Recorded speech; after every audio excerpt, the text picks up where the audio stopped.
Ini saya nak tunjuk deh. Kalau ni masih basah saya nak sebih ni, sebih. Tapi tak boleh buka dia punya tengah deh. Tengah dia tak boleh buka. Dia buka dah nak ni. Tengah ni ada nak saya buai dah ni. Ni nak dia deh.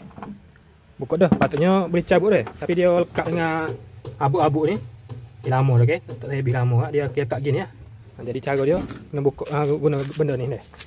Ni panggil spacer saja deh. Macam-macam lah. Ni spacer lain ni. Spacer ni. Ni jet yang dipanggil Jojo jet. Ni untuk akak bearing.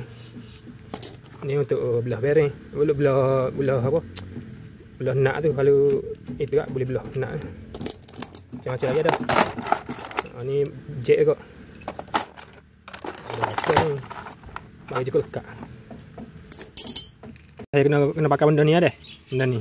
Dia panggil jet ni.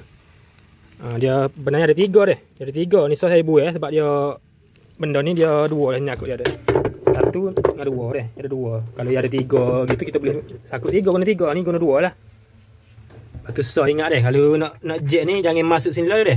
Dia punya mata ni jangan masuk tu dalam ni. Nanti rosak terik dia deh. Kena bubuh benda-benda lah ikutlah. Nak ni kau biar longgar lah. Jadi kita jet atas ni dia tak kira rosak lah apa terik dalam dia tu. Lepas masuk jet tu pulah lah. Panah hidup deh. Pulah apa dia naik. Pulah slow-slow lah.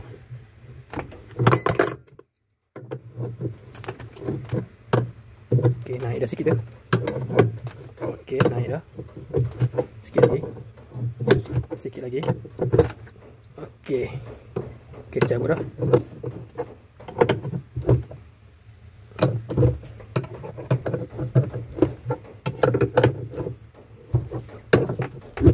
Okey.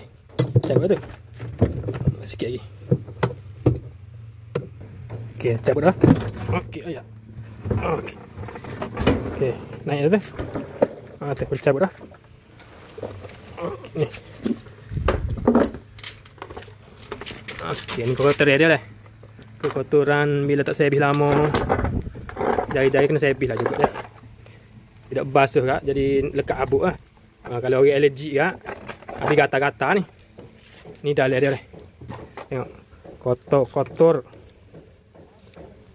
Okey, terima kasih. Tu lah.